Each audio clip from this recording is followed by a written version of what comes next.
Hello everyone, welcome back to our channel. तो आज हम डिस्कस करने वाले सैम्पल पेपर जो कि ऑफिशियल सैम्पल पेपर है साइंस का टर्म 2 के लिए है। तो ये काफ़ी ज़्यादा इंपॉर्टेंट है क्योंकि देखो ऑफिशियल सैम्पल पेपर को एक बार अगर आप देख लेंगे तो फिर यहाँ से आपको आइडिया हो जाएगा कि किस लेवल के क्वेश्चन आएंगे, फिर इसी के अकॉर्डिंग आगे के सैम्पल पेपर बनते हैं। तो आपने अगर एक बार इस सैम्पल पेपर को कर लिया तो आपको आइडिया हो जाएगा कि आपका एग्जाम जो है उसके अंदर किस तरीके के क्वेश्चन आने वाले हैं। चलिए स्टार्ट करते हैं। इसको स्टार्ट करने से पहले सारे जितने भी हैं, अगर आप नए आए हो तो सब्सक्राइब जरूर से कर लेना ताकि आपको और भी ऐसे ही आपकी 10th क्लास रिलेटेड यहाँ पर मटेरियल मिलेगा।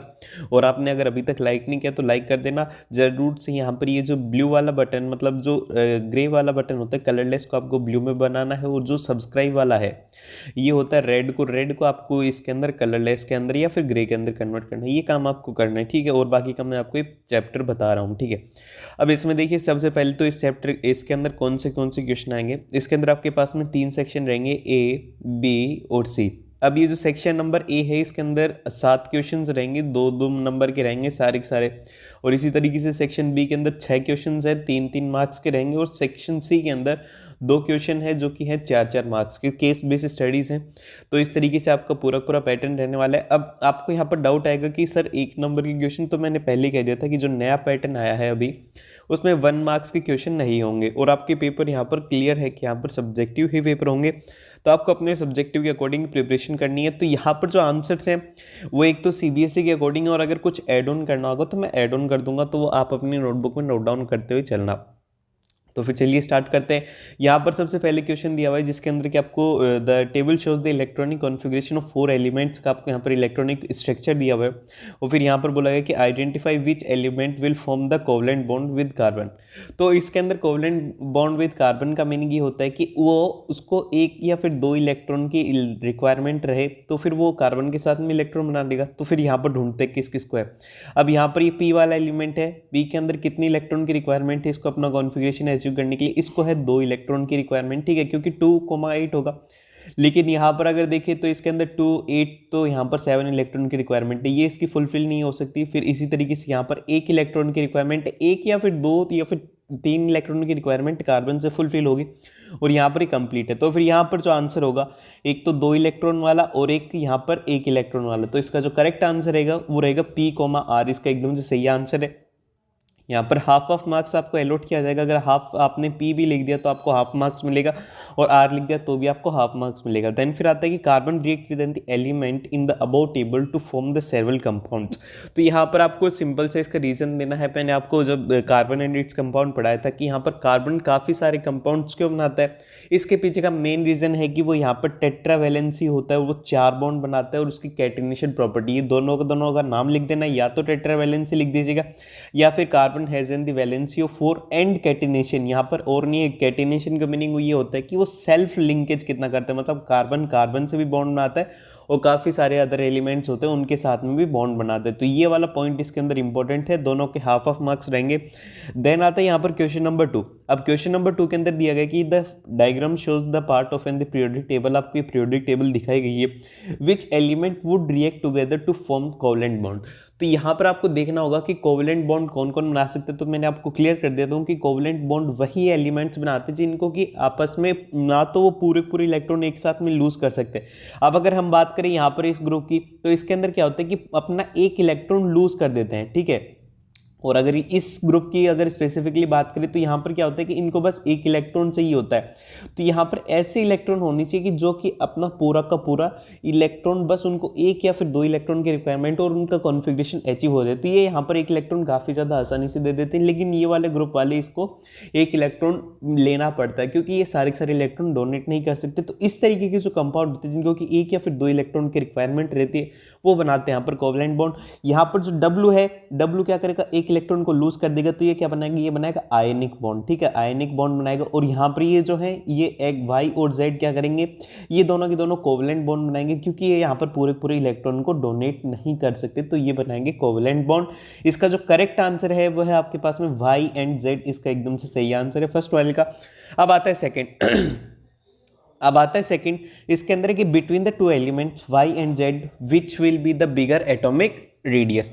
तो आपको बताना है कि कौन सा बड़ा रेडियस होगा Y और Z में। तो अभी आता है इसके अंदर बी पार्ट के अंदर बोला गया कि between the two elements Y and Z which one will be the bigger atomic radius, और क्यों होगा। तो आपको सिंपल सा है, यहाँ पर जेड यहाँ पे है और ये डब्ल्यू यहाँ पर है। तो हमने पढ़ा था कि इसके अंदर जब कभी भी हम ग्रुप में डाउन जाते तो क्या होता है, सेल से जोड़ते हैं। इसमें जब सेल जोड़ेंगे तो क्या होगा, एटॉमिक रेडियस इंक्रीज होगा, जिस वजह से जेड की साइज छोटी होगी क्योंकि इसके पास में कम नंबर ऑफ सेल्स है, और जब डब्ल्यू के पास में जाएंगे तो यहाँ पर सेल्स इंक्रीज होंगे। तो यहाँ पर जेड के अंदर कम सेल है और यहाँ पर डब्ल्यू के पास में ज़्यादा सेल है, तो फिर इसका जो करेक्ट आंसर रहेगा कि डब्ल्यू इज बिगर एंड इसके अंदर जेड स्मॉलर रहेगा। इसके पीछे का रीजन है कि down the group number of shells increases तो एटॉमिक रेडियस इंक्रीज होता है। देन तो फिर यहाँ पर क्वेश्चन नंबर 3 है जिसके अंदर पार्ट नंबर ए है। इसके अंदर दिया गया trace the path of a male gamete takes to fertilize a female gamete after being released from the penis. तो आपको इस जो क्वेश्चन है इसके अंदर आपको पूरा इनके जो भी ऑर्गन्स होते हैं उनको पूरा अच्छे से नाम लिखना है क्योंकि उनके मार्क्स रहेंगे। तो फिर यहाँ पर किस तरीके से लिखा गया, आप यहाँ से आइडिया लो, आपको किस तरीके से लिखना है यहाँ का आइडिया लो, फिर उसके बाद में अपनी लैंग्वेज में लिखो। अगर आप बुक की लैंग्वेज में लिखोगे तो आपको अच्छे से समझ में नहीं आएगा, और अगर आप अपनी ही लैंग्वेज में लिखेंगे तो आपको फुल ऑन मार्क्स मिलेंगे और आपको ज़्यादा रटने की भी जरूरत नहीं पड़ेगी। आप समझो, आपको अच्छे से समझ में आ जाएगा। तो यहाँ पर दिया हुआ है कि male gamete travels in a female reproductive tract after being released and the path which it takes to fertilize female gamete. तो यहाँ पर एग लिखना है आपको, is vagina uterus fallopian tube and resulting in a zygote. तो यहाँ पर इनका पूरा एक पैटर्न लिखना है आपको कि किस पैटर्न के अंदर जाता है, और यहाँ पर हर एक का हाफ ऑफ मार्क्स रहेगा और इस तरीके से आपको पूरे 2 मार्क्स अलॉट होंगे। इस तरीके से करना है। और फिर उसके बाद में इसका अल्टरनेटिव दिया होगा, ऐसे ना लिख करके ऐसे लिख दीजिए, except the label diagram of an the human मतलब female reproductive system including the passage of an the sperm from vagina to uterus and then fallopian tube from the fertilization resulting in a zygote. तो इस तरीके से आपको करना है। Then फिर आते हैं यहाँ पर इसका second part, state the number of sets of chromosome present in zygote. तो फिर यहाँ पर है zygote has the 2 set of chromosome. Number 4 question number 4 के अंदर है कि Rajesh observed a patch of an the greenish black powder mass on a steel piece of bread. तो आपको बताना है कि name the organism responsible for this and it is a specific mode of sexual reproduction. तो फिर यहाँ पर आपको बताना है इसका आंसर जो रहेगा वो रहेगा कि the greenish black powdery is on a stale of bread is due to the bread mould Rhizopus which produces by the spore formation. तो आपको इस तरीके से लिखना है कि कौन से ए सेक्सुअल मोड है वो आपको जरूर से इंक्लूड करना होगा, उसके लिए आपके हाफ मार्क्स रहेगा। देन फिर इसके अंदर है कि name it's vegetative and reproductive part. तो इसका जो वेजिटेटिव पार्ट है वो रहेगा hyphae and thread like structure, और टीनी ब्लॉब जो है वो है यहाँ पर इसका है रिप्रोडक्टिव पार्ट। तो ये दोनों के दोनों नाम जो है इनका हाफ ऑफ मार्क्स रहेगा। इस तरीके से डिस्ट्रीब्यूशन है। देन फिर आते हैं यहाँ पर क्वेश्चन नंबर 5। क्वेश्चन नंबर 5 पर जाने से पहले अगर लाइक नहीं किया तो लाइक कर दो, सब्सक्राइब नहीं किया तो सब्सक्राइब कर दीजिए ताकि आपको आगे भी ऐसी ही वीडियोस मिले। तो अब आते हैं क्वेश्चन नंबर 5 में। क्वेश्चन नंबर 5 में है कि mustard was growing in 2 fields A, B, while field A produces a brown colored seed and field B produces yellow colored seeds, and it is observed that in field A the offspring showed only the parental trait for the consecutive years, and whereas in field B majority of offsprings showed a variation in the progeny. Then what are the probable reasons for this? तो आपको इसके अंदर simple सा है, यहाँ पर आपको पूरा इसके अंदर एक्सप्लेनेशन देना होगा। क्वेश्चन इसका आंसर क्या होगा, इसके अंदर है कि in field A the reason for the parental trait in consecutive generation of the offspring is self pollination, and field B के अंदर जो रिस्पॉन्सिबल है वो यहाँ पर क्रॉस पॉलिनेशन, क्योंकि यहाँ पर वेरिएशन आ रहा है, रिकॉम्बिनेशन ऑफ जीन्स आ रहा है। तो ये किसकी वजह से होता है क्रॉस पॉलिनेशन की वजह से। अब इसका जो सेकंड पार्ट है इसके अंदर आपको जब कभी भी सैम्पल पेपर या फिर कुछ भी सॉल्व करे तो इसका और वाला पार्ट जरूर से सॉल्व करो, क्योंकि आपको पता नहीं है कि आपके पेपर के अंदर कहाँ से क्वेश्चन आ जाए। तो इसको जरूर से सॉल्व करना है आपको, चाहे से आपको करना का मन करे या नहीं करे, लेकिन इस क्वेश्चन को जरूर से सॉल्व करना है। इन asexual reproducing species, if a X traits exist in 5% of population and the trait Y exists in 70% of the same population, then which of the following 2 traits is likely to arise in earlier give reason। तो आपको इसका answer देना है कि इसके पीछे का reason क्या है। तो देखो यहाँ पर जो ट्रेट Y है exist in 70% larger fraction of in the population is likely to arise in earlier because in a asexual reproduction identical copies of DNA are produced and variation does not occur। तो फिर ये है इसका। और फिर यहाँ पर new traits come in the population due to the sudden mutation and they are inherited, and 70% of population with Y is likely to have been replicating that the trait for longer period than 5% of population with the trait X। तो फिर यहाँ पर इस तरीके से आपको लिखना है, ये पूरे पूरे ये आपको अपनी लैंग्वेज में लिखो। अगर आप ये लैंग्वेज रटोगे तो आपको अच्छे से समझ में नहीं आएगा। अब आते क्वेश्चन नंबर 6। अब क्वेश्चन नंबर 6 में है कि a simple motor is made of a school laboratory के अंदर एक मोटर बनाई गई। A coil of wire is mounted on axle between the two poles of an the horseshoe magnet as illustrated. यहाँ पर ये हॉर्स-शो मैग्नेट है और ये है आपके स्कूल में बनाई गई मोटर। और यहाँ पर in an example the coil ABCD is horizontal and the battery is connected as shown. आपको बताना है कि from which the state the direction of force between the arm AB के बीच में आपको फोर्स के डायरेक्शन जानना है, and why does the current in arm BC not contributed to turning force on the coil. तो आपको इसके अंदर दो क्वेश्चंस का आंसर देना है। सबसे पहले वाले का आंसर है वो है डाउनवर्ड की तरफ फोर्स लगेगा, इसका 1 मार्क्स का। बस आपको कई बार क्या होगा कि आपको बस एक वर्ड होगा उसका 1 मार्क होगा, कई बार क्या होगा कि एक सेंटेंस होगा, और कई बार 2 से 3 लाइनें होंगी। तो वो उसके ऊपर डिपेंड करेगा कि उसका आंसर किस तरीके से होगा। तो इसके अंदर आपसे डायरेक्टली पूछा गया था कि क्या है, आपने डाउनवर्ड लिख दिया तो आपको फुल मार्क्स मिल जाएंगे इसके। अब सेकंड पार्ट है, यहाँ पर दिया हुआ है कि because BC in the same direction as the direction of fields and force is minimum when the direction of current in the conductor is same as that of magnetic field, and BC will not contribute as the force on this part of the coil will be cancelled by the force of DA। तो ये है इसका correct answer कि इसके पीछे का reason क्या है। तो आपको ये पूरे करेक्ट आंसर ऐसे लिखना है। देन आता है यहाँ पर है circuit contains a battery variable resistor and A solenoid. The figure below shows a magnetic field pattern produced by current in solenoid. यहाँ पर ये सोलोनॉइड है, इसके अंदर आपको पूरा दिखाएगा कि किस तरीके से मैग्नेटिक फील्ड जनरेट होती है। और यहाँ पर पूछा गया कि state how many magnetic field patterns indicate the region where the magnetic field is strong. और यहाँ पर बताना है कि what happens to a magnetic field when the current in the circuit is reversed. तो आपको सिंपल सा है, इसके अंदर आपको डायरेक्टली आंसर देना है कि रिलेटिव कॉन्सिक्वेंस मतलब relative closeness of field lines indicates the strength of magnetic field, and since the field lines are crowded around the edge of the solenoid, hence these are the region of the strongest magnetism। तो इसका simple सा answer ये है कि जहाँ पर magnetic lines pass में होंगी वहाँ पर स्ट्रॉन्ग मैग्नेटिक फील्ड होगी, और जहाँ पर मैग्नेटिक लाइंस दूर होंगी वहाँ पर वीक मैग्नेटिक फील्ड होगी। और ये जो पास में है इस फिगर के अंदर देखो, इसके अंदर ये जो पास में ये इस एंड के ऊपर है, तो यहाँ पर क्या होगा, स्ट्रॉन्ग मैग्नेटिक फील्ड होगा, और यहाँ पर दूर है तो यहाँ पर वीक होगा, ये है यहाँ पर वीक होगा, और यहाँ पर इसमें क्या होगा, ये होगा स्ट्रॉन्ग। तो ये वाली बात आपको ज़रूर से याद रखनी है, इसको आप अपनी नोटबुक में नोट कर लो कि कहाँ पर स्ट्रॉन्ग होती है, कहाँ पर वीक होती है।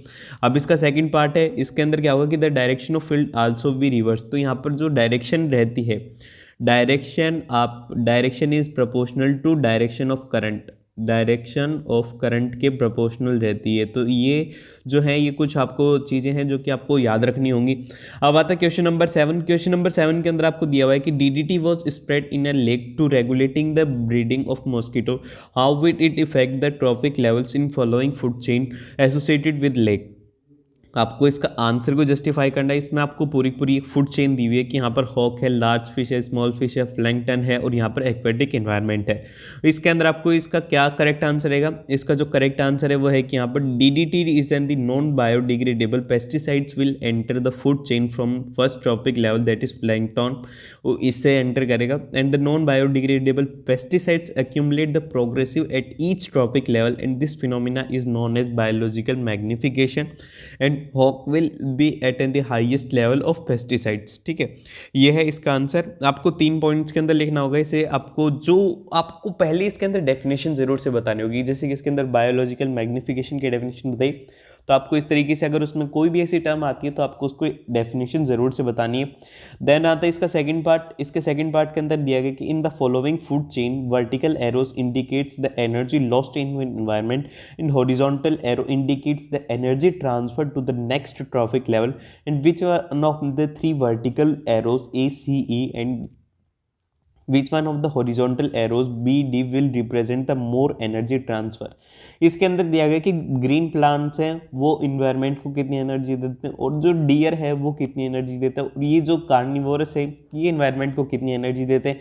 और इनको खाने से डियर को कितनी एनर्जी मिलती है, डियर को खाने से ये जो शेर होता है या फिर जो भी कार्निवोर से टाइगर है, जिसको कितनी एनर्जी मिलेगी। तो फिर यहाँ पर इसका जो आंसर है कि यहाँ पर A will represent the more energy transferred as compare to C and D, क्योंकि ये ऑक्सीजन प्रोवाइड करवाता है। और यहाँ पर B will represent the more energy transferred as compare to D. अब यहाँ पर डी तो आया नहीं था ये यहाँ पर डी है, ये मैंने शायद इसको सी समझ लिया। अब उसके बाद में कि यहाँ पर when the green plants are eaten by the primary consumers a great deal of energy is lost as heat to an environment and some amount goes in the digestion and in doing work and the rest of goes inwards and the reproduction and an average 10% of food eaten is made available for the next level of consumers and this energy loss takes place at every trophic level। और यहाँ पर जो second है इसमें आप इसका ये भी लिख सकते हैं कि यहाँ पर in accordance with the 10% law transfer, आपको ये जरूर से इंक्लूड करना है कि 10% law transfer of energy in food chain, only 10% of energy available at one trophic level is transferred to the next trophic level. बस आपको इतनी सी बात नहीं इंक्लूड करनी है, इसके अलावा कुछ भी नहीं करना। अब आता है सेक्शन बी। अब सेक्शन बी के अंदर है कि choose an element from the third period of an periodic table that matches the description given below in each sentences. और यहाँ पर आपको रीजन देना है। It has the similar structure to diamond, diamond की सिमिलर स्ट्रक्चर किसका होता है, same valency as lithium and same variable valency and member of oxygen family 16। तो देखो सिंपल सा है, इसके कार्बन के जैसे जो स्ट्रक्चर ग्रेफाइट मतलब जो डायमंड के जैसे स्ट्रक्चर है वो रखता है यहाँ पर सिलिकॉन। सिलिकॉन है क्योंकि यहाँ पर टेट्राहेड्रल स्ट्रक्चर होता है, डायमंड का भी यहाँ पर टेट्राहेड्रल स्ट्रक्चर होता है। तो ये दोनों सेम है और यहाँ पर टेट्रावैलेंसी इन दोनों की 4 है। और फिर उसके बाद में यहाँ पर कोवलेंट बॉन्डिंग है कार्बन की तरह। ये 3 रीजन है, इनमें से कोई सा भी एक दे देंगे तो आपको आंसर पूरा मिल जाएगा। तो फिर यहाँ पर ये है। अब आता है इसका सेकंड पार्ट जिसके अंदर है कि सोडियम। अब सोडियम क्यों है, क्योंकि यहाँ पर इसके अंदर एक वैलेंसी है लिथियम की तरह। तो आप उनके ग्रुप में से कोई भी एलिमेंट उठा लीजिए, जैसे कि ये कहाँ से आया था, ये आया था कहे सीता जी सुनो प्रभु, तो यहाँ से आया था। तो फिर लिथियम के अकॉर्डिंग कौन सा होगा, वो होगा सोडियम। और इसका रीजन है कि यहाँ पर इसके पास में भी एक वैलेंस इलेक्ट्रॉन है। अब आता है इसका सेकंड पार्ट जिसके अंदर है कि सल्फर होगा क्योंकि ये यहाँ पर ऑक्साइड्स बनाता है SO2 और SO3। अब क्वेश्चन नंबर 3 है। क्वेश्चन नंबर 3 के अंदर दिया हो कि how many isomers are responsible for the compound with the molecular formula C4H8 draw the electron dot structure of branch chain isomer. तो आपको इसका ब्रांच चेन आइसोमर का आपको बनाना है और इसके इलेक्ट्रॉन डॉट स्ट्रक्चर बनाना है और आपको प्रूव करना है सेकंड पार्ट के अंदर की जो C4H8 है और C5H10 है ये होमोलोगस है। तो इसका सिंपल सा है, आपको सबसे पहले तो इसके अंदर नंबर ऑफ आइसोमर्स निकालने हैं। तो आपको नंबर ऑफ आइसोमर्स निकालने के लिए C4H8 के निकालना है। तो C4H8 को सबसे पहले आइडेंटिफाई करो कि क्या है, एल्किन है, एल्काइन है या फिर क्या है। तो फिर जब आप इसे करोगे तो यहाँ पर C4H8 है, इसका जब जनरल फॉर्मूला लिखेंगे वो हो जाएगा CnH2n। अब CnH2n किसका होता है, ये होता है एल्किन का। अब एल्किन का मतलब यहाँ पर ये हो गया कि एक डबल बॉन्ड रहेगा, ठीक है, एक डबल बॉन्ड रहने वाला है बस। अब आपको यहाँ पर इसका स्ट्रक्चर ड्रॉ करना है, ठीक है, ड्रॉ करते हैं। ये है इसका structure, carbon carbon double bond carbon और यहाँ पर एक कार्बन, ठीक है, ये हो गया C4H8। और फिर उसके बाद में यहाँ पर क्या करेंगे, पहले यहाँ पर कार्बन लगा देते हैं, ये कार्बन और ये कार्बन, ठीक है, ये हो गया।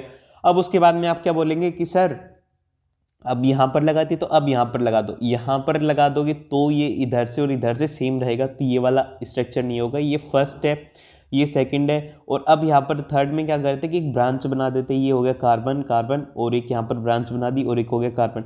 तो क्या करते हैं यहाँ पर 1 2 3 और ये हो गया 4, ये हो गया।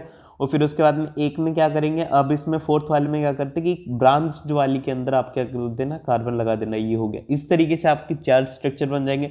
और इसका जो इलेक्ट्रॉन डॉट स्ट्रक्चर है वो इस तरीके से होता है, आपको इलेक्ट्रॉन डॉट स्ट्रक्चर काफ़ी आसानी से ड्रॉ हो जाएगा।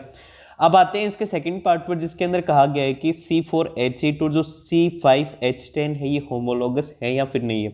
सबसे पहले आपको आइडेंटिफाई करना होगा कि इनका जनरल फार्मूला क्या है। इनका जनरल फार्मूला है वो है CnH2n। CnH2n है मतलब दोनों का ही CnH2n है, तो ये यहाँ पर एल्कीन्स है।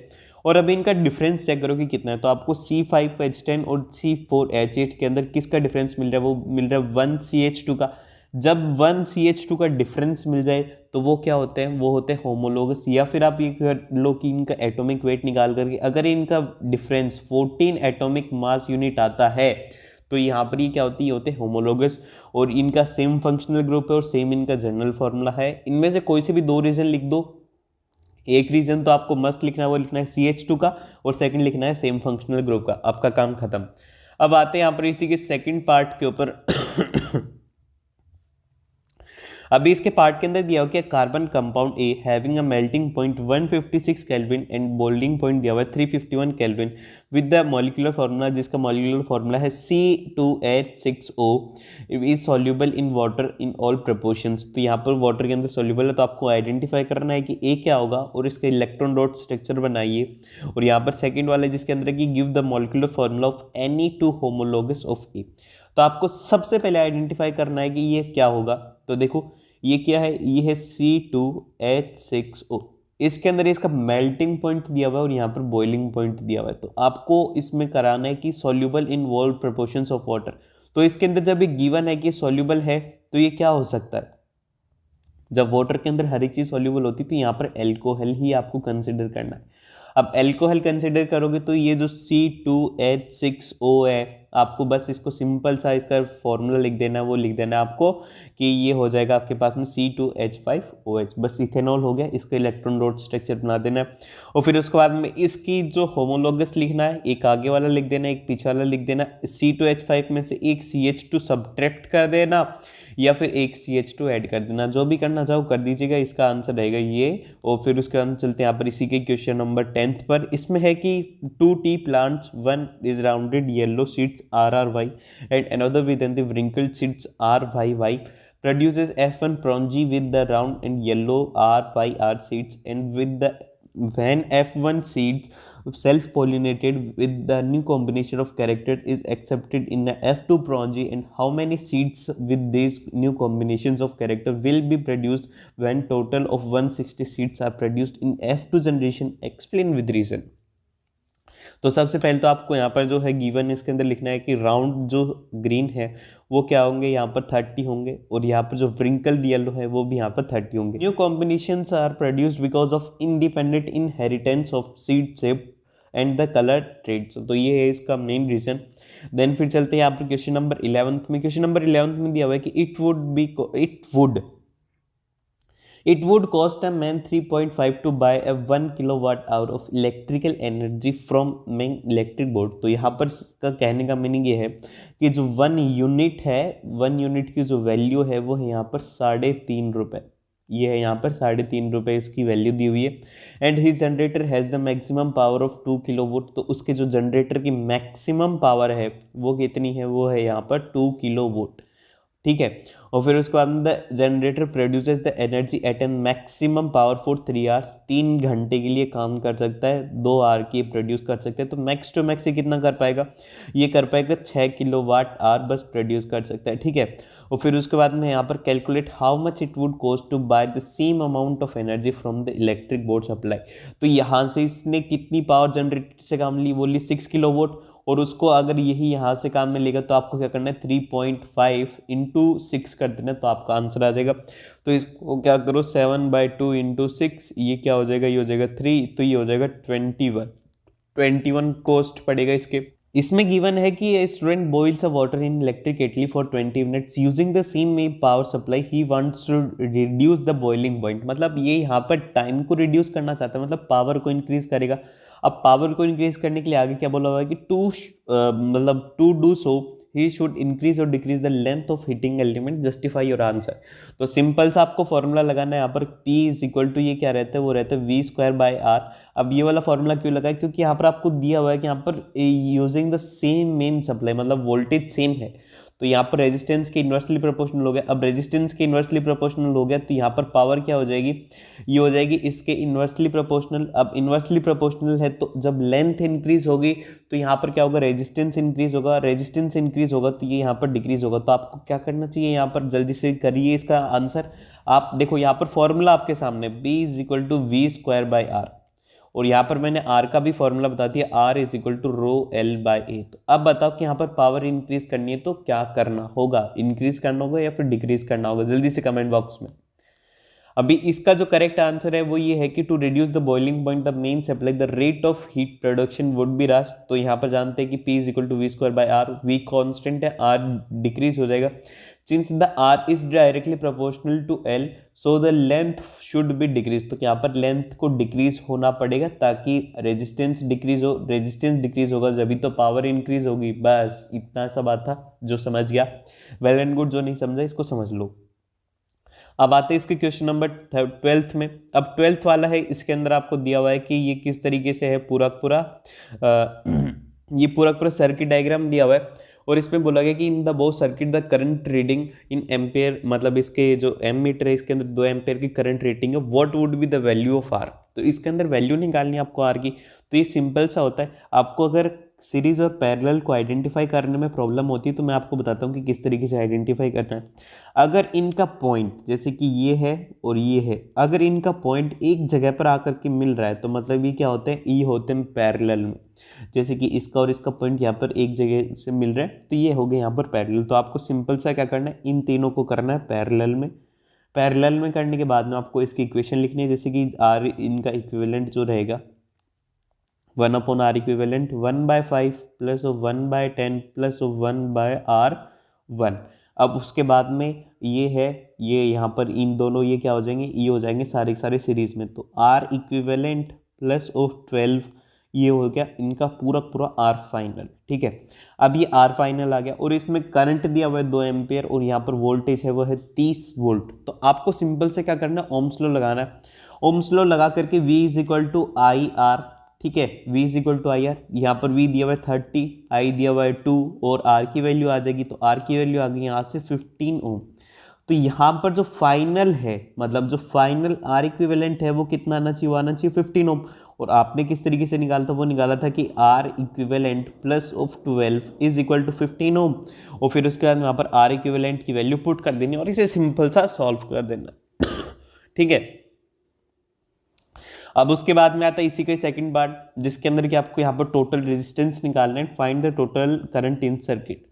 तो इस सर्किट के अंदर भी आपको सबसे पहले आइडेंटिफाई करना है कि कौन सा सीरीज है कौन सा पैरेलल है। देखो यहाँ पर इस वाले का पॉइंट और इस वाले का पॉइंट, इसका पॉइंट मतलब एक जगह पर मैच नहीं कर रहे, तो ये दोनों क्या है, ये है सीरीज में। तो इनका रेजिस्टेंस हो गया, वो हो गया 10 ओम। ठीक है, अब उसके बाद में इसका और इसका पॉइंट एक जगह पर है तो फिर इन ये दोनों के दोनों क्या हो जाएंगे, ये हो जाएंगे पैरेलल में। जब ये पैरेलल में हो गए तो इनका रेजिस्टेंस कितना आ जाएगा, 1/10 प्लस 1/10 कितना आ जाएगा, ये आ जाएगा 5 ओम। ठीक है, अब उसके बाद में यहाँ पर 7 और 5 कितना हो जाएगा, वो हो जाएगा 12 ओम। ठीक है, ये हो गया आर इक्विवेलेंट, पूरे पूरे सर्किट का आर इक्विवेलेंट आ गया यहाँ पर।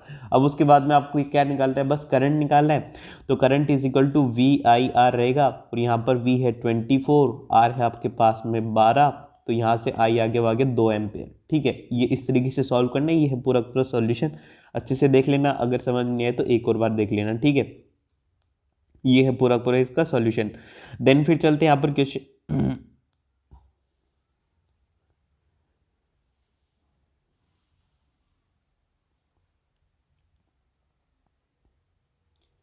देन फिर चलते हैं यहाँ पर क्वेश्चन नंबर 13 में। क्वेश्चन नंबर 13 में दिया हुआ है कि gas found in upper layers of atmosphere is deadly poison but it is essential for living beings and the amount of this gas started declining sharply in 1980s। तो यहाँ पर simple सी बात है, एटमॉस्फेयर की बात करे गई और कहा गया कि वो एसेंशियल है, तो वो यहाँ पर ओजोन की बात कर रहे हैं। यहाँ पर सबसे पहले तो आइडेंटिफाई कीजिए गैस है जो कि है ozone and how is it form at in the higher levels of atmosphere and why it is essential for all the living beings and state the cause of depletion for this gas। तो simple सा है, essential क्यों है, क्योंकि ये UV ray से protect करती है जो कि सन से आती है। और इसका जो कॉज है डिप्लीशन का वो है यहाँ पर क्लोरोफ्लोरोकार्बन, जो कि रेफ्रिजरेटर्स में एसी में यूज में लिया जाता है। सिंपल से ये पॉइंट्स इंक्लूड करने, ये इसकी आउटलाइन रहती है और इसका पूरा पूरा करेक्ट एक्सप्लेनेशन यहाँ पर ये है।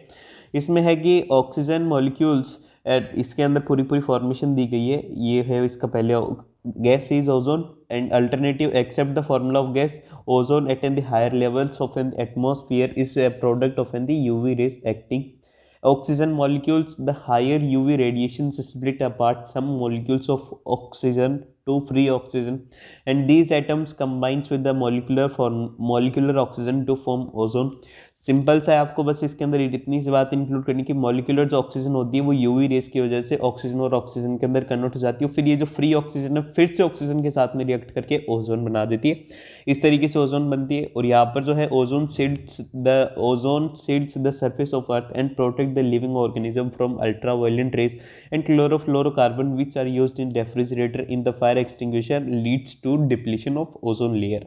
तो अब आते सेक्शन से कि क्वेश्चन नंबर 14 में। क्वेश्चन नंबर 14 के अंदर दिया हुआ है कि Sahil performed an experiment to study the inheritance pattern, और यहाँ पर दिया गया कि एक जो बड़ा प्लांट है जिसको कि टी है और एक छोटा प्लांट है जिसको स्मॉल टी से रिप्रेजेंट करा गया, इनको कंबाइन किया जाता है।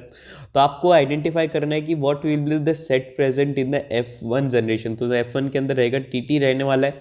फिर उसके बाद में यहाँ पर है कि give the reason for the only tall plants इसमें क्यों है, और यहाँ पर है कि F1 जो प्लांट्स है वो सेल्फ पॉलिनेटेड है, 800 में से प्रोड्यूस हुए। तो ये बताए कि इसमें से कितने कितने होंगे। तो आपको सिंपल सा है, इसके अंदर सबसे पहले तो आइडेंटिफाई कर लीजिए कि क्या क्या होगा। तो इसके अंदर आपके पास में जो ट्रेट रहने वाला है, जो इनका फाइनल रहेगा वो रहेगा T, F1 जनरेशन के अंदर, क्योंकि दोनों का क्रॉस पॉलिनेशन करवाया था।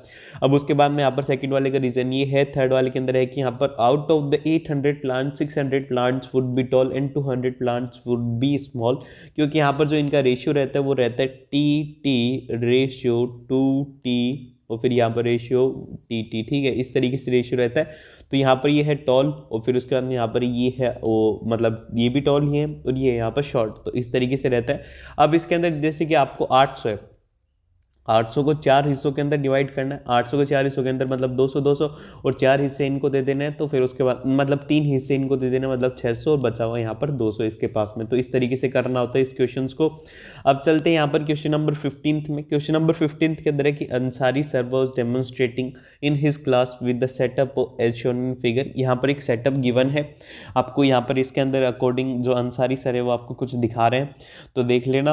अब यहाँ पर दिया हुआ है कि magnet is attached to a spring and magnet can go up and down in a stationary coil। तो जब ये स्टेशनरी कोयल है तो ये अप और डाउन जा सकती है। And he lifted the magnet and released it to oscillating. आप इन्होंने क्या करा कि इसको उठा दिया फिर उसके बाद में इसको छोड़ दिया ताकि ऊपर नीचे करे। And what is the principle with the Ansari sir is trying to demonstrate and what he observe when the magnet start oscillating between the two coils, explain the reason. और फिर उसके बाद में consider the situation where the magnet goes in and out of the coil, state two changes which would be increase in the deflection of the galvanometer। तो यहाँ पर simple सा है कि सर जो है वो यहाँ पर दिखा रहे इलेक्ट्रोमैग्नेटिक इंडक्शन दिखा रहे हैं। यहाँ पर sir is trying to demonstrate. तो यहाँ पर 15th के अंदर है, ए वाले के अंदर sir is trying to demonstrate the principle of electromagnetic induction, और बी वाला पार्ट इसके अंदर है कि there will be the induced current in coil due to the relative motion between coil and magnet. और यहाँ पर है कि changing the magnetic field around the coil generates the induced current. And यहाँ पर जो 6th वाला है इसके अंदर है कि using a stronger magnet using a kill more number of turns. अब यहाँ पर इसी का सेकंड पार्ट है जिसके अंदर क्या हुआ है कि is there any difference in the observation in the galvanometer when the magnet swings in and out then of the stationary coil। तो फिर इसका आंसर रहेगा कि when the magnet moves into the coil the ammeter shows a momentary deflection towards one side, मतलब left मान लीजिए।